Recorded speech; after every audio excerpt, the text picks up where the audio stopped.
afternoon.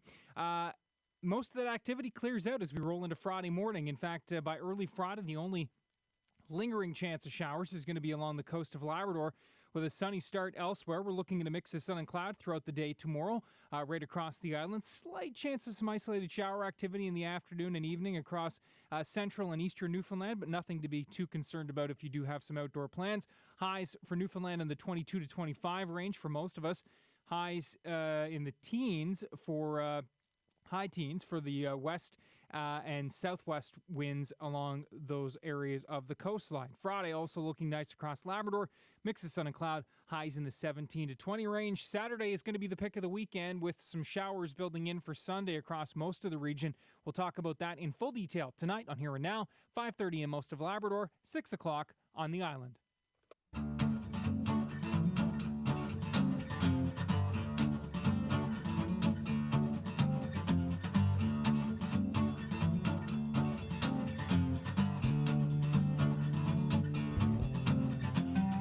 Good afternoon. It's time for Crosstalk on CBC Radio. Andy Wells wants to be the mayor of St. John's again. He's been out of public office now for about 9 years, having served as chair of the PUB.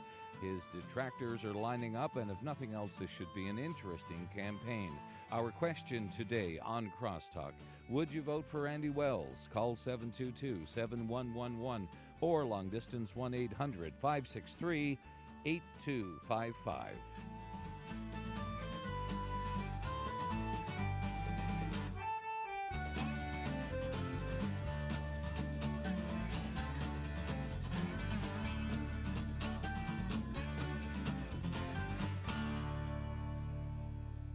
And the candidate, Andy Wells, is in the studio with me this afternoon. With no delay, Cecil? With no delay, sir. This is live radio. I got you. So keep it clean. Okay.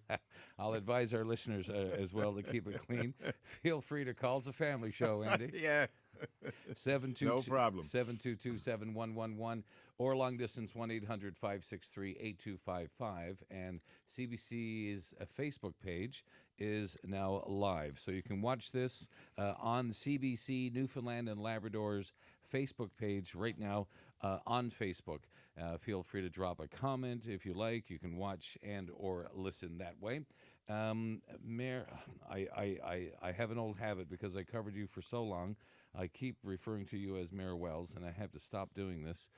Andy, Mr. Wells, tell me, why do you want to be mayor of St. John's? Well, I'm concerned about what's happening in the province generally. I think the province faces, I call it an existential crisis. I think at the provincial level we see major increases in taxes.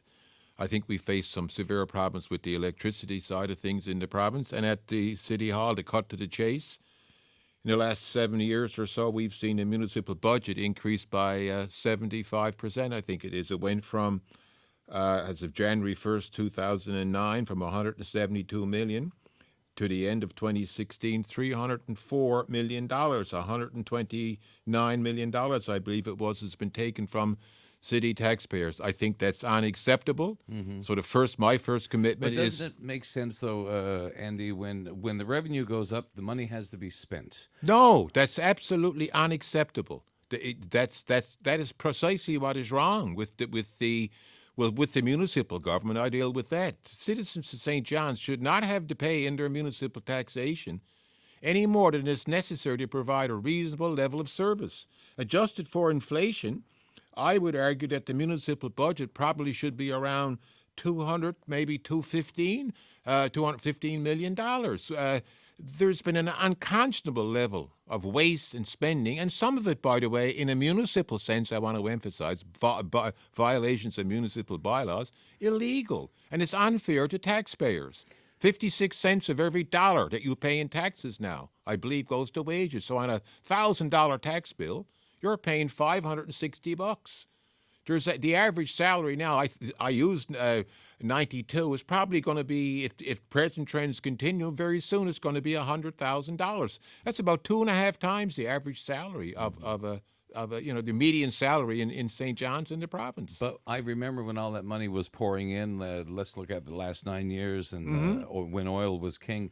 I remember an unprecedented amount of money being spent on roads and sidewalks. I mean, what's wrong with that? Nothing. What's wrong with spending it when it benefits cease here? Absolutely nothing if it's spent on municipal infrastructure improving the built environment of the city. I have no problem. I have a problem with giving away $700,000 to a hockey team that's profitable. I have a problem with paying $3.8 million in something called a special retirement fund.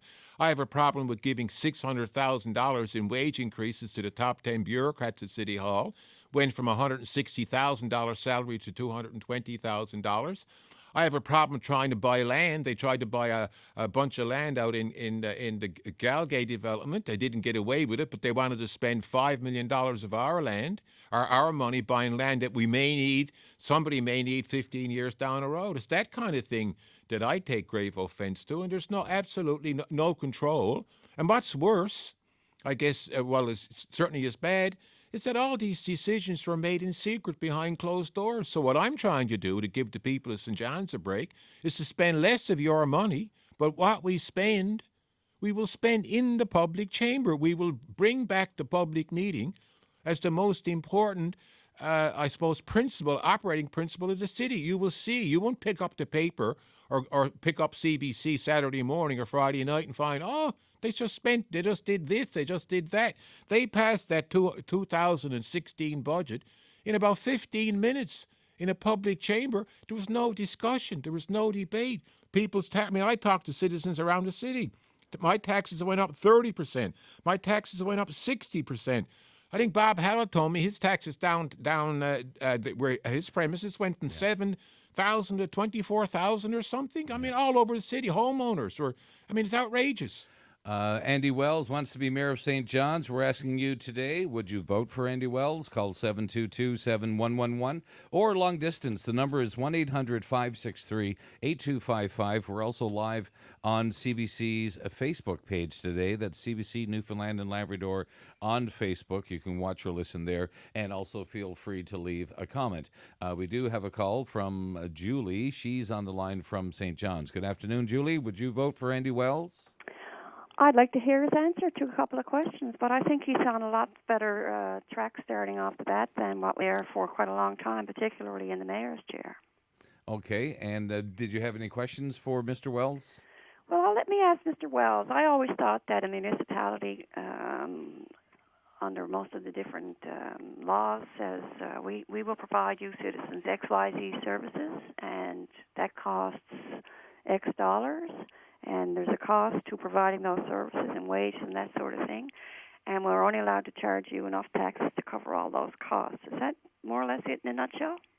Well, there's no legal requirement, but you're basically posing what for me is I would consider it a moral question. And I take that seriously. I take people's capacity to pay seriously. And it's an ethical issue for me too. I don't think you should have to pay more than is reasonably required. And what they have done in the past few years in this city is they've extracted millions and millions and millions of dollars from you as a taxpayer that, in my view, are not necessary to provide you with an adequate level of municipal services. The bureaucrats have taken over. I mean, Galgay admitted that with respect to the 16 budget. He blamed it on the bureaucrats. We didn't have any input. And I think that's irresponsible. So what I want to do in 2018 is take less of your money. That's the first commitment I'll make to you. I'm going to try very hard to do that. And I think, because people like you deserve to be informed, you will be informed about how we spend less of your money in the public chamber. You won't find out surreptitiously, or you have to do an inquiry at City Hall. I believe in honesty and transparency and trying to help people confront the rising cost of living in this province and in this city. Let me ask you this. Most condominiums in the city have to have private garbage collection, yet the city collects as part of its taxes a portion towards garbage collection. Would you recommend having another hard look at that for condominium owners who are paying double? I would certainly have a look at that. Now, that's an issue that I did have some familiarity with some years ago, and I'm going to be honest on some of these issues. I'm a bit rusty. I'm always a policy person, but on that one, I can't give you a straight answer. I will certainly. I'm open to it. I'll have a look at it. That's correct. Are you going to go back to recoup from Mr. O'Keefe the city's cost in organizing all these weddings, the revenue of which he put in his pocket? I can't do that. I mean, that's an interesting question for me because that's a provincial statute, and that income is the mayor can keep that if he wants. I did weddings for years, and I gave most of my stuff away. Most of the weddings I did, money I gave it to. Well, I'm an animal, I'm an animal, so I gave it to animal charities. If I was mayor next time around, I would want to keep that money, and I want to give it away. I want to keep it. I would give it away to animal charities, to whatever. I don't know. I have no idea how much it would be, but I wouldn't certainly keep it for my own use. I'd like to give it to help out. I'm a big SPCA, Beagle Paws, Heavenly Creatures. I've been an animal owner all my life, so that's my soft spot, and that's what I'd do with that. I wouldn't use it myself. Okay, here's the real question. Mm-hmm. How much of a municipal government should be discretionary funding for things other than municipal services? How much should be discretionary? Yeah, if any. Well, I kind of agree. I mean, I think that we're at the stage now because of the cost of living issues that we're facing provincially. Government's it's long past. Government, we got to get more prudent. We can't be spending. We got to look at what we're doing. One of the problems that we're going to face in this province, well, there's a number of dimensions to it. We have a very pension-dependent city. We've got a lot of taxpayers in this city on fixed incomes, and they can't afford. I mean, I talked to a lady the other day who lives on around $1,600 a month. I mean, her municipal taxes would be, if it went up $20 a month, she's facing increases in her electricity costs. And we got a lot of people like that out there. Got a lot of young people just forming families and buying homes. And I mean, the taxes that the city council, O'Keefe and Breen and the rest of them, have extracted, and that's the word I use, from the citizens, in my view, is unconscionable. And you could have done better. You could have said in 2016, this is not fair. We can't proceed with this. We've got to lower that mill rate. We can't take this amount of money from the citizens of St. John's. We've got to give our people a break. And that's where I'm coming from. And if people want lower taxes, you may not I always say to people, you don't have to like me, because some people don't. But if you want your lower taxes, and if you want to know how your money is spent, and you want honest confrontation on or knowledge about how things work, we'll confront the problems, we'll deal with them, but we'll do it publicly. You will know how your city is governed. And why should a city be subsidizing private business? Gee, thank you very much. I mean, this hockey subsidy that Breen... Not only hockey, there were other issues where the city gave money to businesses because they felt like... I'm not sure, and I only know of 2 attempts, but I know on the hockey thing, they gave $700,000 to the Ice Caps, and they were told at a private meeting, look, this team is making money. So if I'm a city taxpayer and I want to go to a hockey game and I've already paid through my taxes, I don't get any break at the gate, do I? No. I'm going to ask all of the councillors who supported that. They did it in a private meeting. They said they didn't. What they said, and I got the minutes of the meeting, the city does not want to look like it's cutting the Ice Caps a check. So what they did is they I call it municipal money laundering at the city level. They laundered it through the Mile 1 subsidy to try and hide it. And then Breen had the temerity to go out in an email, Danny Breen, to one of his constituents and deny. We didn't provide a subsidy. The mayor agreed with them. I mean, that's the kind of stuff. There was no debate on it. People found out afterwards. That's just one example. I got a list of other stuff here. The $3.8 million that they gave away in special retirement, a direct violation of the city's severance policy bylaw. And on it goes. All right. Listen, Julie, thank you very much for the call. We do appreciate you picking up the phone and asking those questions today. That's Julie on the line from St. John's. Calling Crosstalk. Andy Wells wants to be mayor of St. John's. He's in the studio this afternoon with me. And our question today is, would you vote for Andy Wells? And if you have any questions for this candidate, feel free to call 722-7111 or long distance 1-800-563-8255. And we're also live on Facebook right now. Just go to the CBC Newfoundland and Labrador Facebook page. You can go there and listen and leave a comment too. No shortage of comments coming in this afternoon on our Facebook page. Andy Wells, let me just open up another screen here. Someone calling in about snow clearing. What about term limits? Do you have any thoughts on term limits for anybody for positions on council? Well, that's an issue that comes up from time to time. Well, it's a reoccurring issue in many democracies. I don't think I agree. I mean, it may sound self-serving given my track, my time in the serried ranks, but I think it's fundamentally up to the voters to decide whether they want somebody to be elected or re-elected again. I think that's the fundamental right of the voter. If it would improve the quality of the democratic process, but I don't see where term limits are operating, and I might be on thin ice here. The political sciences may get after me, but I don't think term limits, not for me anyway, confronts the fundamental problem of democracy.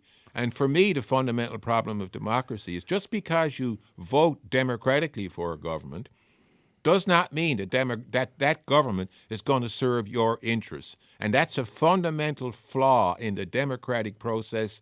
Complicated issue, but I've looked at it, and that is the problem.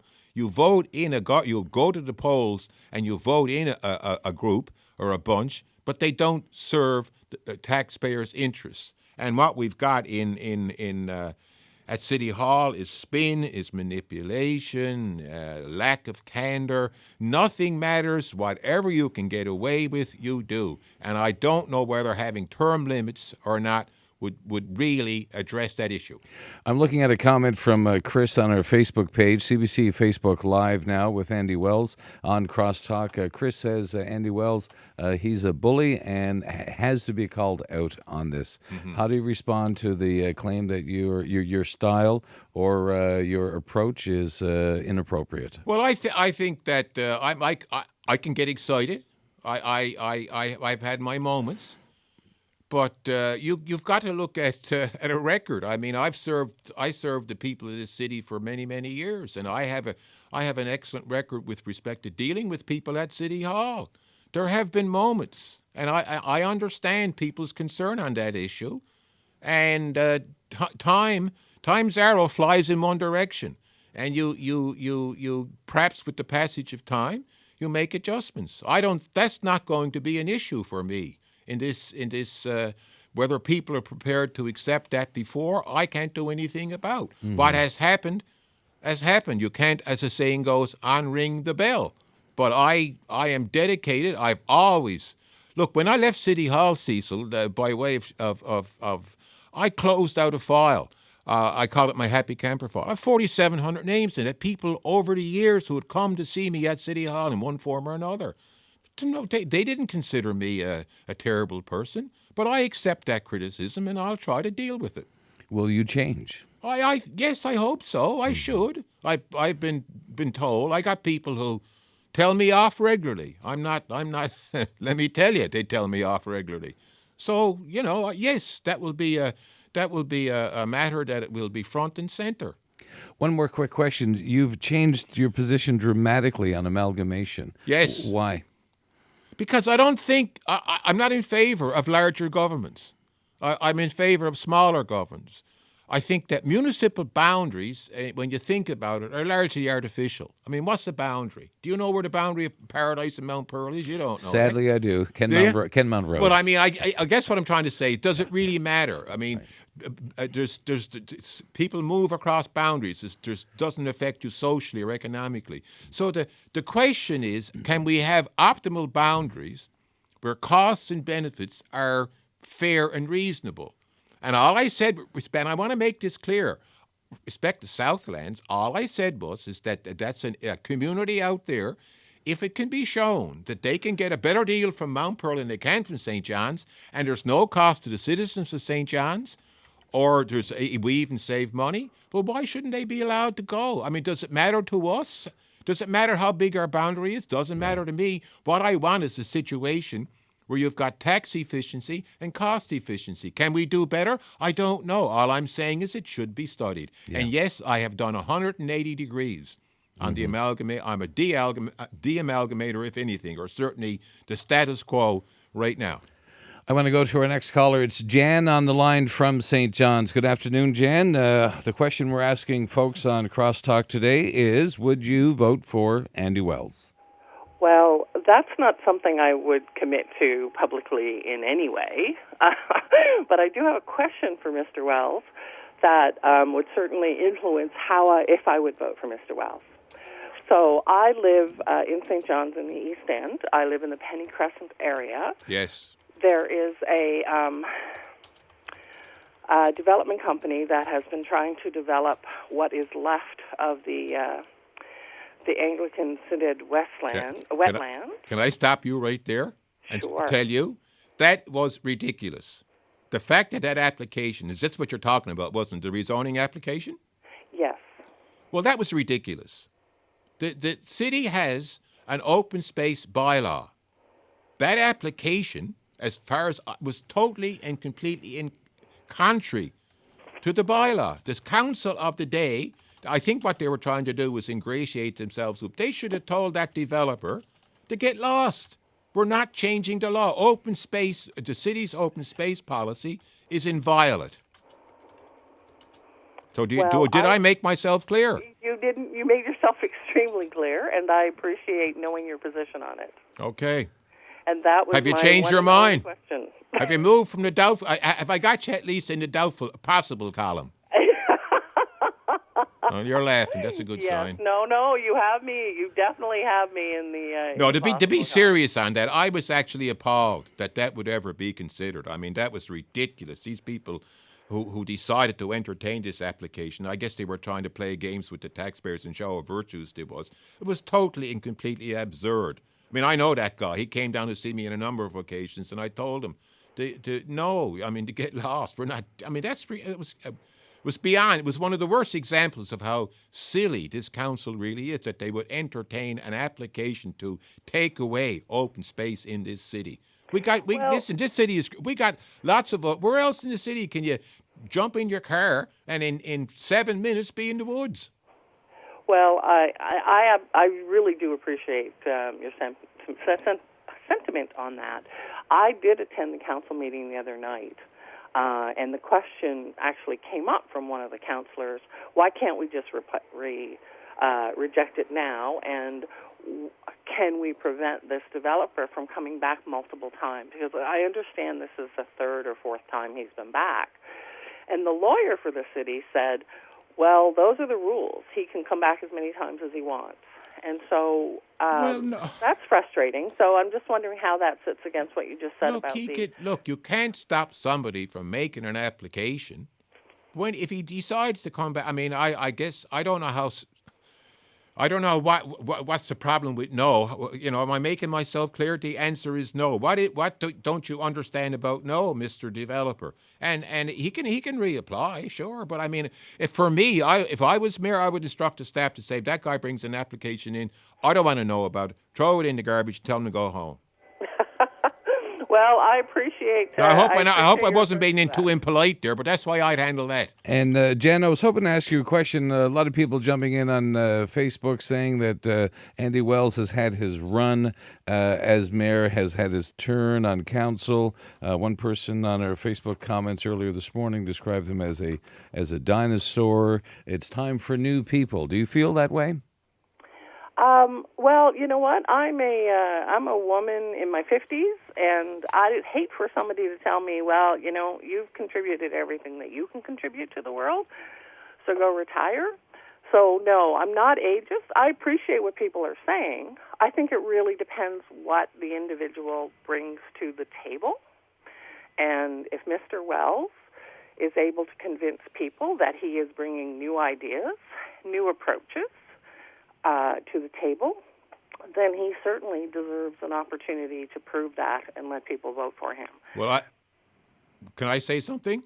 Sure. I'm just going to say to you, look, I've got a platform worked out on a bunch of issues that I'll be releasing, and I suspect there will be no other candidate running in this election that will provide the taxpayers of St. John's with worked out policies on a variety of issues. I might be old. I am, unfortunately. But in terms of ideas, I read a lot. I study a lot. I keep up with what's going on in the world. And I on the amalgamation issue, for instance, I was always in favor. But when the facts change, you change your mind. And I think that people are going to find. I guess the question you ask people is, do you want to pay less taxes, and do you want to know how your city is being governed? Those are the two fundamental issues here, and that has nothing to do with age and whether or not I'm a dinosaur. That's a very modern concept. That's what we need in this province and in this city. We need honest, open, transparent government. That's a new idea.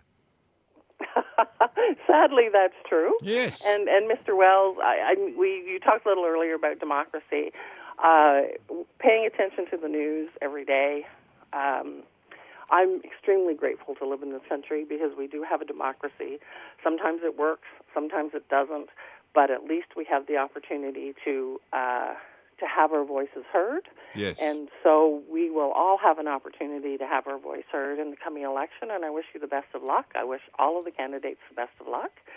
And as I said, if you can prove to people that you have new ideas and they want you back, then I wish you the best of luck with that. Well, I'm going to get that you're undecided. I'm going to get that into positive territory. Pay attention to what I'm saying, and I think you will probably find that, gee, he might make sense. Jan, thanks for calling in today. It's good to hear from you. Thank you, Steve. Thank you very much talking to you. That's Jan Bye-bye calling. Bye-bye. Have a great afternoon. The question today on Crosstalk is, would you vote for Andy Wells? Call 722-7111, or you can call long distance as well, 1-800-563-8255. We do have a couple of telephone lines open. Lots of comments and feedback, Andy, coming in on our CBC Facebook page because CBC Newfoundland and Labrador is live right now. Craig in the comments has written, and what about equal service for taxpayers? The residents of the Gould's in the Gould's area still have a volunteer fire department for more than 75% of the time. Will they see a full-time station with Andy Wells? Will they see additional tax relief from every resident in the Gould's if they do not receive the same services as every other taxpayer who resides in the city of St. John's? That's always a complex issue out there in the Gould's, and it's something you have to examine. The volunteer fire department out there is a long and fine tradition. But I'm not up to speed on all of the nuances. The level of services. Yeah, I know we spent a lot of money out in the Gould's upgrading. John Dinn for years was on council and a member, and he did a great job. But that's an issue you'd have to look at. I believe. Listen, to anybody who's listening, I believe in fair play. I believe in treating everybody the same in the same circumstances, and if that's an issue for the people in the Gould's, and I knew a lot of people, still know a lot of people out in the Gould's. That's an issue that I promise will be examined and it will be discussed with. Is it Craig? If he's Yes. listening, maybe he's on Facebook, is he? Yes, he has commented. I but mean, the that's an comments are issue that coming in. I will commit to having an honest, fair examination of, with all the facts laid before, and I will sit down with people and discuss it. Okay, that's Andy Wells. He's asking for your vote if you live in the city of St. John, 722-7111. Mayor Wells, it was April 2015 when a letter you wrote to the Evening Telegram saying that climate change is a farce. What are your thoughts on climate change now? Well, a lot of listeners want to know. Yes, well, that's a major issue for me. I'm a lukewarmist. I believe there's a human influence, and that's another issue that I've re-examined. I mean, you don't hold these positions hard and fast. You re-examine. I believe there's a human influence on climate change. I believe there's a number of other factors, but I believe we have to adapt to the reality of climate change. There has to be climate mitigation and climate and adjustments. I believe and I've got a full. Actually, we're just drafting now my climate change strategy for the people of St. John's, and I don't think people are going to be displeased on that issue. We're going to work with the federal government. We're going to work with the provincial government in their respective jurisdictions, and we're going to address the issues: energy efficiency, making the city more efficient, shifting over to better street lighting, improving city buildings, examining fuel consumption. That's a big issue for me anyway. And the object of that strategy is to make yourself more energy efficient, waste less money on energy, and look at lowering fuel emissions and therefore carbon emissions throughout the whole range of city services. There's also an issue, and I had some discussions yesterday with someone from the federal level about taking the water quality in the harbour a step further. Apparently there's federal monies available for that. I don't think this council has done anything about it. That's an issue that we should examine. So all I'm telling people is that we will be publishing, we'll be placing it in the public agenda in the very near future. What I believe is the approach that we should take in this city to deal with climate change. I don't think people will be disappointed. May not please everybody, but I think it's a realistic approach. The important thing is that we have to adapt, and we have to mitigate to deal with the ongoing effects of climate change. I want to move on to our next caller. It is Morley Garrett, who is calling from St. John's this afternoon. Morley, would you vote for Andy Wells? Yes, I will. And why is that? Well, I don't like the way the city has been run over the last number of years. And what sticks out in your mind, Morley? I don't mean to interrupt, but I'd like to hear from I don't feel like examples. we know what's going on down there. And I don't agree with the subsidy to Mile 1. I don't agree with the taxes going up the way they did last year. Mainly, I don't seem to be able to find out what's going on down there. And these big severance packages they gave out, I don't agree with that stuff. I like for someone to get down there and you can go down and find out what's going on, right? And I think Andy will do that. Now, I've agreed and disagreed with Andy over the We years. know each other, don't we? We know each other, yes. Yes, sir. Yeah. Actually, to be honest, I think I saw your nomination papers the first time. You were involved, yes. And Morty, let me say on that issue, on knowing what's going on, they got this ATIPA process, access to information. And I call it SATIPA, stop access to information. It's unreal. I mean, I'm supposed to be sophisticated in this business of getting access to information, and they've ran circles around me. I've been at this now for a year trying to find out what's going on. Mm-hmm. If you don't phrase and the reporters know, if you don't put that exactly right legally, they'll use that to deny your access. They run. I mean, I made an appeal, and I got a letter from the privacy commissioner's office, and I couldn't understand it. So, I mean, one of the things I want to do is open up. Your business will be done in the public chamber, and you won't have to use ATIPA to find out what's going on. You'll find out in the public chamber, and if you're not happy, you can come and see me. I sat there, and we made it a policy for my office. Anybody who wanted to talk to me about anything, I used to use a joke about the old Canadian Tire. If there's a lineup, you got to take a number. But I see everybody and I talk to everybody, and you will get information. But down there now, they make you run this gauntlet this gauntlet of secrecy and obfuscation. That's a polite word for not letting you know what's going on. Yeah, well, that really is my main concern. And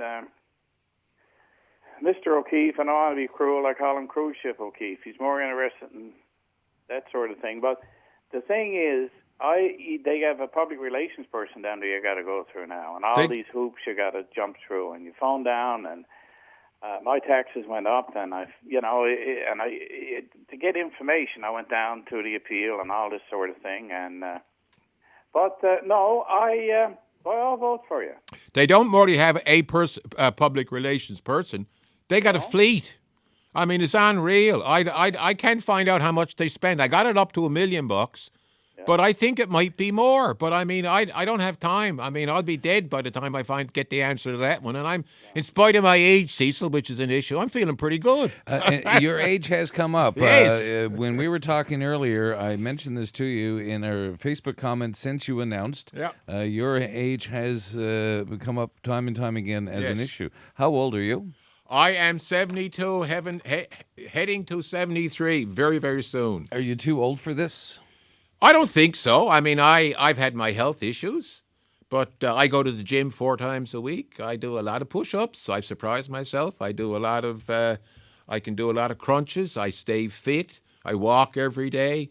They say when you age, it's good to keep the mind active, and one of the ways you keep the mind active is to study a foreign language. Mm-hmm. I'm now pretty good in French. I can't say I'm je ne suis pas bilingue, but je ne suis pas mauvais. But I study French. I keep myself mentally fit and physically fit as best I can. But let me say, when you reach a certain age, you just do not know. And that's an aspect of growing older. It's something we all have to face. But right now, I am sure I can handle it. I don't suffer from stress, and I keep fit. I work at it. I'm going to go to the next caller. Yeah. Morley, Anyway, thanks for... Can I say one more word? Sure thing. Morley, go ahead. The age thing is a red herring because boy, if you're 70-something, you didn't get that old by being stupid. And if you're, if you're old, you got all that experience. I find some of the young guys got an awful lot to learn yet. So anyway, on that, I'll let you go, and good luck with it. Thank you, Morley. Morley, age is a red herring, like it. Doug Mallett's on the line from CBS. Hi, Doug. Now, you're outside of the municipal boundary of St. John, so what do you care if Andy Wells is mayor or not? Yeah. Repeat that, please. I'm sorry? Repeat what you were saying? Oh, I said you live in CBS, so what difference does it make to you if Andy wears... why are you interested in this topic? Why did you pick up the phone? Well, the reason that I have interest is because in the not too distant past, I had an office in town. And when the taxes went through the roof, I said, yeah, I know there's going to be an increase, but this is ridiculous. So that's why I don't think Andy Wells is going to nail us to the ceiling with any more taxes. There is increases, yes, I understand that, but what this last crowd put in was ridiculous, and that's why. Mm-hmm. And you were saying that you had a business office here in the city. How much did your taxes go up? Yeah, I did have an office in town. I don't anymore, but I did have, and in the last couple of months, up until then, and now I don't. But the taxes last year, whoa. And it hurt a lot of people. I talked to an awful lot of people, and they said, my God, how do you afford this?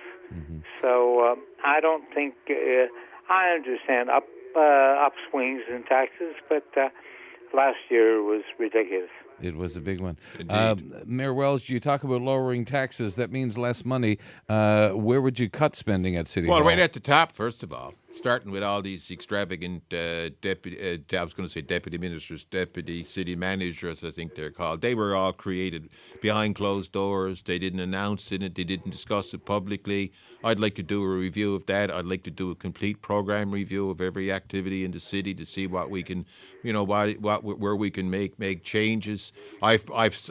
I've also said, and it's going to be controversial. But layoffs, are you looking Well, at I don't. downsizing? Listen. I think we've got to look at that reality. I mean, look, one of the things that we've got to face. You know, I sit every morning. I see ordinary people going to work, and they're paying taxes. And I look at some of the things that are being done at City Hall and some of the salaries, and I'm saying, in no rational world can that be justified. I don't like to see anybody lose their position, but in the private sector across this province now, the businesses are starting to reduce and cut back. And I just don't think, I mean, we'll either try to do it consciously as a council, or it's going to be forced on us by reality. The city's, I just checked some numbers, the city's electric budget is $9 million. That could double under some scenarios. You can't go back and ask people for more.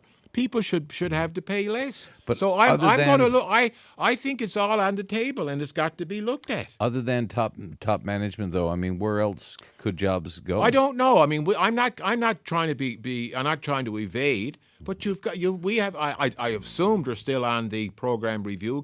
Yes. Program-based budget, and you start and look. You look at what you're doing. And you say, well, I don't think this can be justified. I think that, and you ask the citizens to say, gee, what about asking the taxpayers themselves? What an interesting idea, saying to the people, what do you think of this program? What do you think of that program? Do you think we should be spending money on this? Do you think we should spend money on that? And do you want your taxes to go for this and for that? And I think that seems to me to be a pretty new idea, to ask the people paying the bills, paying the taxes, what they actually think. Doug Mallet, thanks for calling in, Doug. I have to let you go. And Andy, I have to tell you, I am all for an increase in taxes, but last year was ridiculous. It was off the charts. You can't expect people are working. Yeah. Husbands, wives, children, whatever. And, I mean, just look at the cost of babysitting today. It's astronomical. So all I'm saying is that, yes, we do have to have fee increases. But last year was ridiculous. And I thank you, Cecil, so much for your time, and your time, Andy Wells.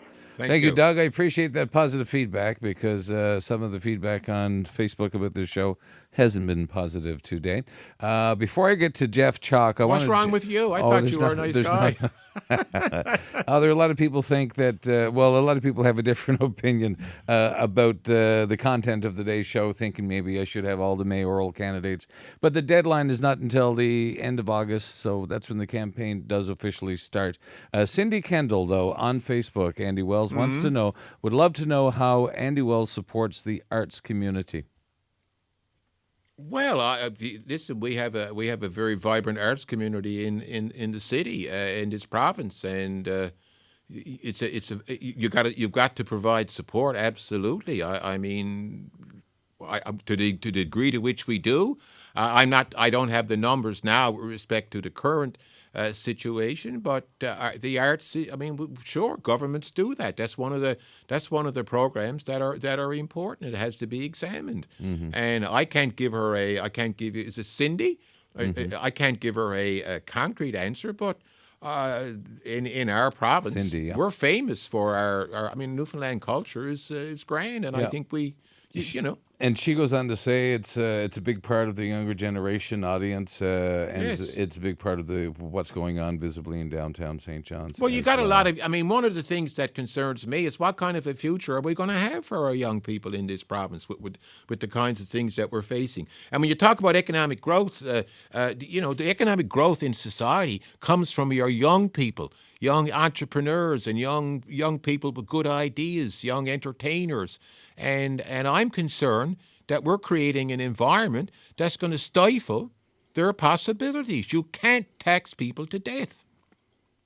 Andy Wells is looking for your vote in the city of St. John, 722-7111, or long distance 1-800-563-8255. One person wonders what does Andy Wells think about the last budget raising transit fees for everyone, including people living in poverty? Absolutely, utterly, and complete scandalous. I was at that public meeting when they did that, and it was coincidentally, it was a $700,000 increase in transit cost to our poorest citizens. People who ride buses are transit dependent. One of the things people do is they get more affluent. They look after their families first, then they start to educate their kids, and then they try to get mobile, but they're transit dependent. And as I say, while Bream was orchestrating a $700,000 gift to the ice caps, they are also passing on a $700,000 increase in public transit. And I thought that was outrageous. It was just purely coincidental, I suppose, but I thought it was scandalous. Should there be a different pay system for people earning a different salary? But when you look at, the problem with public transit is 85, I think it's very, very, very low discretionary ridership. Public transit is complicated, and it's hard in a city like ourselves where we don't have great population densities to attract the discretionary rider. And people who ride the transit rely on the buses to get back and forth to work, to get in to do shopping, and to get transportation to other social aspects of life. And the transit system itself is your standard is supposed to be about 50% from the fare box, it used to be, and 50% from the rider. That's the balance that you should try to keep. I understand down there now, I'm not sure, but it could be now as high as 67, 68% subsidized by taxpayers. But the idea that they, as they're handing out money to a profitable corporation known to be profitable, at the same time as they're raising a transit bus pass or a bus ticket on your poor citizens, I just found that unconscionable. I want to go to Jeff Chalk, who's on the line from St. John's. Jeff, Andy Wells is here. How do you plan on voting? Well, first and foremost, I think for myself, and I hope for other people living in St. John's, anybody but Dennis O'Keefe. I mean, there cannot be a more ineffective, useless mayor in the world. I mean, this guy, for the last 8 years, has earned over $800,000 to chair a meeting once a week. I mean, this guy shows no leadership, none whatsoever, and I'd like him to tell people what are the 3 things he did for the city in the last 8 years, earning over $800,000. What are the 3 things he did on his own for us, minus the nonsense about cruise ships? Andy, I don't know if you deserve another term or not, but if it's only you and Dennis on the ticket, then you'll get my vote, because nobody needs to vote for Dennis O'Keefe again. Now, what I would like to see is new blood, honestly, and more women. And I would like Sheila O'Leary to reconsider. I think she'd be a fine deputy mayor, but she'd be an excellent mayor. There's no one on that council with more ideas or more energy or more interest in the city where she lives than Sheila. So it's really, Andy, you did what you did during your time there, and God bless you for it, because it ain't easy, I'm sure, being in the political world. But I do think we need change, and I think change is Sheila. But I think, listen, before you go, I think you better have a look at the ideas that I'm putting out by way of my platform. And I spent a lot of time on this. I got some good ideas, and if you're interested in lower taxes, and if you're interested in a transparent city hall, I think you should listen to what I've got to say. Do you have a website? That's all. Yes, sir. That's all coming up. It'll all be up very, very soon. But I have a comprehensive. I've worked it out. I've spent a lot of time on it myself. I'm concentrating on trying to give the taxpayers of this city tax relief and open and honest government. And that's the question that everybody should ask of all candidates in this election. Do you believe in lower taxes? And do you believe that there should be no public funds?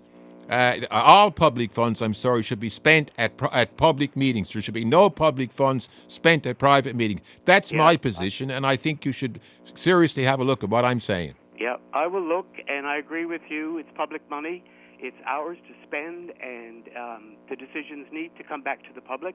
But final word, anybody but Dennis O'Keefe. Okay. Thank you, Cease. Okay, Jeff, thank you very much. Frank is on the line from St. John's. Frank, go right ahead. Do you plan on voting for Andy Wells today? Yes, hi, Cease. Yes, I certainly do. Andy know each other in the Churchill Square area, and I have a question about whether you have given any thought to what should be done with that Dominion store, which is such an eyesore and brings the whole place down. It's troubling. It is, because I am that's my bailiwick now. I'm up there every day, and but you know, it's privately owned, and I guess you can't force them to occupy if they don't want to use it. And I just don't know. I mean, it's a typical, it's a vacant building concept. I mean, you get these buildings that are vacant, and they're there for a long time. But from the point of view of public policy, you can't coerce an owner to occupy a building. I mean, I used that supermarket. I'm sure you did too. Yes. I mean, we missed that, don't we? Absolutely. But I don't know how you can't force Sobeys or to sell it to someone who'll put a supermarket there, and you can't force. Loblaws. You can't, and you can't force them to open it up. It's a problem, and it's a real gap in Churchill Square. I mean, that's my area. I'm up there. I mean, I camp out there. But I take your point, but I'm not sure from the point of view of public policy and the council's right to use force majeure or whatever else you want to call it. So what do you think about the council's position on houses of historic interest? That's a good question, because it's always controversial. And it always erupts around a particular property. And that's something else, in fact, that we're working on now in my campaign, to come up with some kind of an approach, some kind of an adopted policy that addresses the issue of heritage conservation and the need to try and protect these important buildings of architectural significance. Every time there's a big debate over 105 New Cove Road. That's going to drag on for years. Exactly. There was a debate about the one down there on Shaw Street. That dragged on for years, and the building was finally tore down. So we're going to look at proposing some kind of a philanthropic organization. I understand. I've had discussions with some people who know more at the federal level that there might be federal monies available, and we'll try and put something together. And you ask the taxpayers, do you want to contribute to try and save these buildings? You'd have Deputy Mayor Duff voting for you. Well, good for you. Frank, I have to move on to the next listener. I'll let you go. I'm moving on to Tom now, who's on the line from St. John's. Tom, go right ahead. Oh, thanks, Cecil and Andy. I had three questions I was interested in getting Andy to comment on. The municipal plan review has been in the process for 6 years now. Yes. It's been out of date. Yes. The last municipal plan was adopted, I believe, about 17 years ago. Yes. The development regulation document that pens the municipal plan has an even longer out-of-date history. Before that, I think it's 20 years. Yeah. We're now going to span an election on the current municipal plan review that has taken far too long without any attention by the current council. And I'd like to get your comments on that.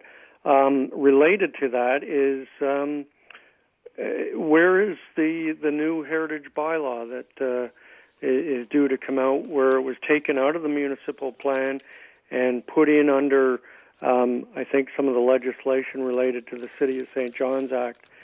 All of this comes down to the complete lack of public engagement that we have in the city by the municipality, and the need to encourage citizen involvement. Well, we're asked sometimes for opinion, and some people think that they've done their job of public engagement when, no, generally people want to be involved, they're looking for change, and they not only want to be heard, but they want to see implementation and prompt action on certain things. So Okay, those can are I my answer? 3 questions. Okay, guys, you got about 60 seconds. Okay, Andy, I'm going to try to be as quick as I can. you really need to be. We've got our climate. I've got our climate change strategy outlined. That involves a lot of changes in municipal regulations. The municipal plan review. You're quite correct. It's stagnating.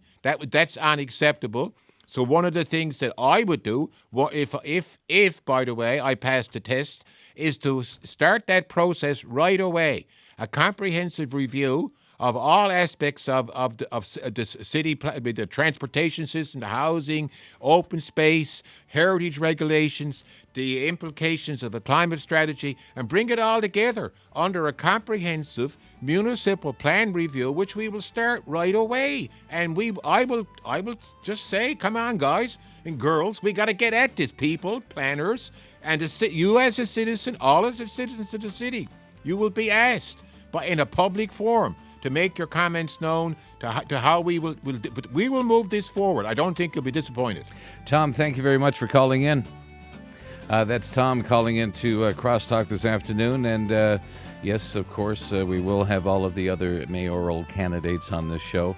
We're all about fairness here on CBC. You are, Cecil. You're a sweet guy. Andy Wells, thank you for coming in, and good luck. Good luck with this campaign. I'm sure it'll be, like I said in the intro, it will be.